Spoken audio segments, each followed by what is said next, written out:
En réalité, l'homme est plus faible que la femme. Faible mentalement, spirituellement et intérieurement. Physiquement, c'est un robuste. Il est fait physiquement, anatomiquement, pour supporter les travaux difficiles, plus coriaces et plus solides. C'est-à-dire, selon sa carrure, selon son anatomie et sa morphologie, il est plus fort que la femme. Mais théoriquement, ce n'est qu'un petit bébé. C'est toujours un petit garçon qui a besoin de sa maman pour le guider. Un petit garçon qui a besoin d'amour, de conseils, d'une femme douce, de douceur surtout, et qui a besoin qu'on le guide. Les hommes sont faibles. Dans tous les cas, de toutes les façons, vous pouvez constater, les hommes meurent plus vite que les femmes. Tout ça parce qu'ils ils travaillent, leur travail est plus difficile, ils meurent des maladies cardiovasculaires, ils meurent des maladies, à cause de certains décès, ce sont les maladies mentales, parce que mentalement, il est plus faible. Même le développement du cerveau est plus lent chez l'homme que la femme. Donc, le discours de égalité de sexe, ça ne va jamais exister, je vous le dis toujours. Il n'y a pas d'égalité de sexe entre les deux, parce que ce sont deux êtres différents qui doivent se compléter.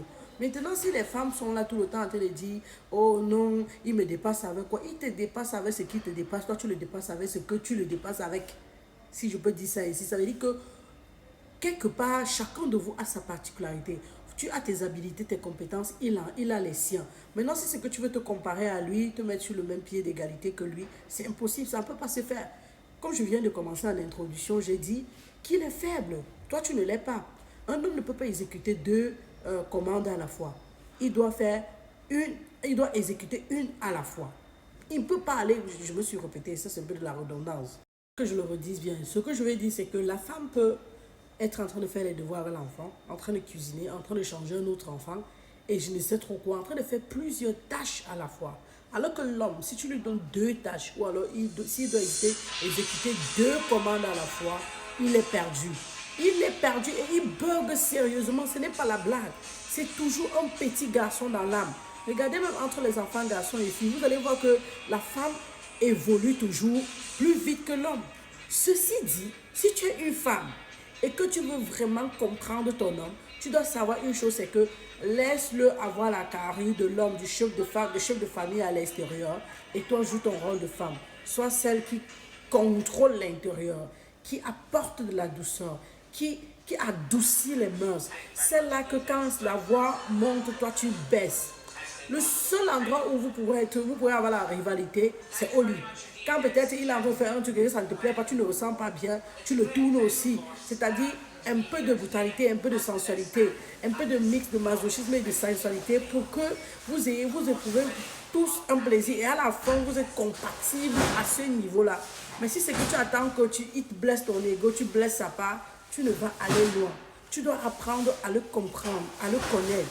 Joue le rôle de sa mère, guide-le, accompagne-le, sois avec lui, je ne sais pas trop quoi, pour qu'il puisse comprendre, pour qu'il puisse, je ne sais pas, retrouver le confort dont il a besoin auprès de toi. Si tu es sa mère, ça veut dire que de temps en temps, tu le chicotes un peu, et de temps en temps, tu es douce, parce que c'est ce que la maman fait.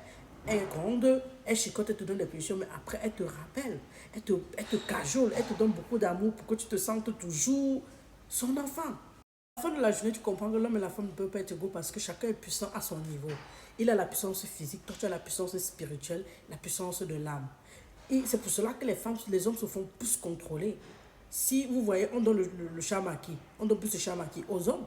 Parce qu'ils se font plus contrôler, ils se font plus contrôler par les parties intérieures de la femme. Parce que quand ils lancent dans l'âme d'une fille qui est douce, qui a de bonnes intentions, qui est pure, facilement il peut caler là-bas. Parce que même si c'est que les femmes vous font comprendre que oh non, tu donnes le charme, ça marche, c'est pour un temps. Le vrai charme, c'est quand une fille s'est aimée. Elle est douce. Elle est, je ne sais pas, elle est sensuelle. Quand l'homme part là-bas, même si c'est que c'est comment, il ne peut pas oublier la fille là. Même si c'est qu'il y a d'autres différences qui les séparent ou le divorce, je ne sais pas trop quoi, il ne peut pas oublier la fille. Parce que là-bas, il ressent de la douceur, de la pureté, de l'amour, de la tendresse. Il ressent être dans les bras de maman, être sous le sang de sa mère. C'est ce qu'il cherche. Tu veux comprendre un homme, tu veux vraiment gagner son cœur, c'est tout ce que tu dois lui donner. Si tu peux blesser son ego, il ne va pas tolérer ça. Surtout quand vous êtes à l'extérieur. Si tu passes ton temps à l'humilier, à le rabaisser, ça ne va pas donner. Il va vouloir te montrer qu'il te dépasse, mais au fond, il ne te dépasse pas dedans. Hein. Tu es au-dessus. Contrôle ton pouvoir. Tu as un pouvoir. Apprends à le connaître. Et chaque homme est particulier. Il a un truc en particulier que tu peux gagner en lui. Et dès que tu as gagné ça, c'est bon.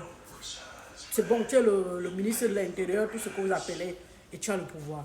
Gagne ce pouvoir-là, ma chérie, et arrête de dire égalité des sexes, égalité. Allez, va là-bas. Avant que tu aies les gauges. Et qui là-bas.